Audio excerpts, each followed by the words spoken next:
Hello there, welcome to another INFJ Ramble.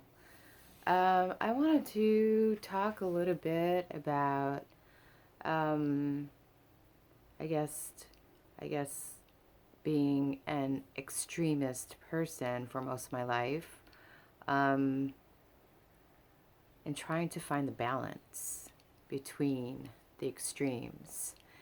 And I guess this has been the most important thing or way of life that I've currently been trying to strive towards. Um, and when I look back on my life, I realize why or what the benefits of having an extremist personality is all about. Um, yeah, like those personality types that are just like all or nothing. I feel like I used to be all or nothing. It's like I'm all in or I'm not in at all. Does that even make sense? And now, my current state, I, it's funny. How do I say this really? Um,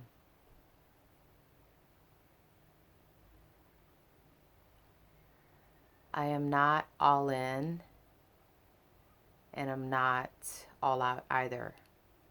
I'm kind of in the space where the extremities have balanced out and I can come to almost like a, a sense or a place of complete acceptance of what is as it presents itself to me in any moment. Um, yeah, so how do I say? I used to be really black or white, um, up or down.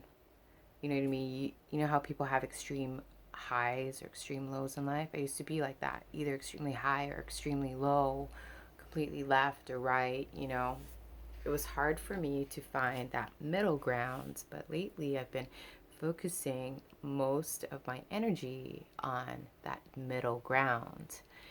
And it's quite an interesting space to navigate through. Um, it's almost like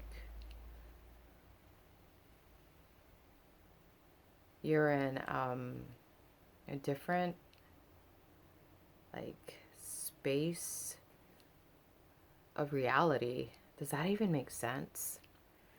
It's like you care, but you don't care. And let me explain that. So if I see someone, and I can see how this might cause controversy, and that's dependent on where you're at, and that's fine wherever you're at. But say I see someone who is going through or undergoing some type of struggle.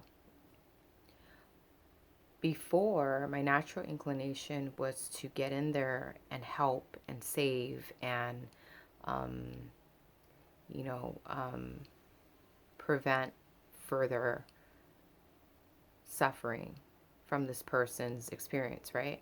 But now I can still empathize and understand where that person is at.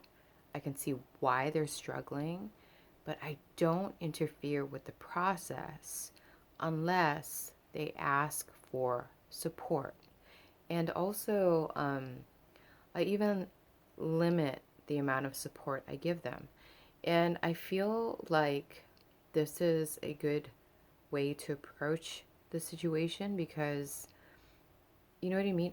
Everybody has their own divine journey.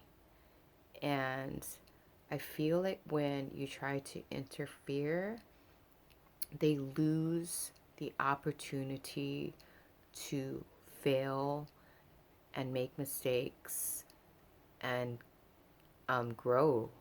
You know what I mean? Because you've interfered with that process. You've blocked them from that opportunity.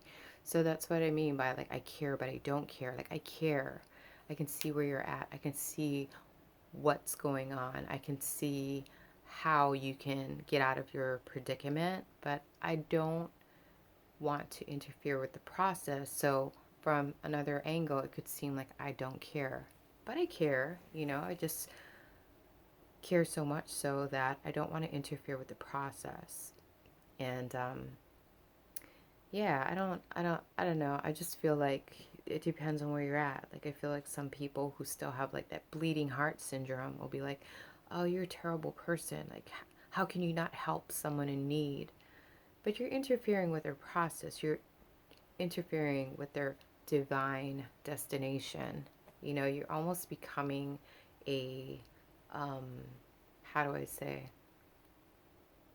a a barrier on their learning path. You know what I mean? By trying to protect them or, savior mentality them out of their situation. But anyhow, yeah. So I've gotten into a mode where of I'm more of like a detached observer experiencing life. And it's funny from that point of view, because I like allow myself to pull away, I can see things clearly. And I can also like understand, but then I don't allow things to um to how do I say, create, like, I don't get caught up in things. Do you know what I mean? Like, instead of, how most people, they have like um moments where they catch someone else's emotional or mental contagion, and they're easily suckered into it and influenced by it, and then they become very reactive. No, it's like I am able to separate myself from that, see it, understand it, um, acknowledge it, accept it, and just kind of allow it to just kind of unfold. Does that make sense? Yeah, when I was in my state of extremism, I would be very reactive, and I would always like jump in and like try to do and try to like help and try to be and try. And that's the thing. I was trying. There's a difference between trying and being. Just being in the world, just being who you are, allowing others to be who they are, and allowing them to falter and make mistakes, and allowing them to, um, you know, grow through that grace and build that resilience and that willpower and determination to get back up again and push forward. You know what I mean? And yeah, I feel like when I was in my extreme state of mind, I think it was more ego based, Like, I was identifying with my ego and the persona I had created or identified with.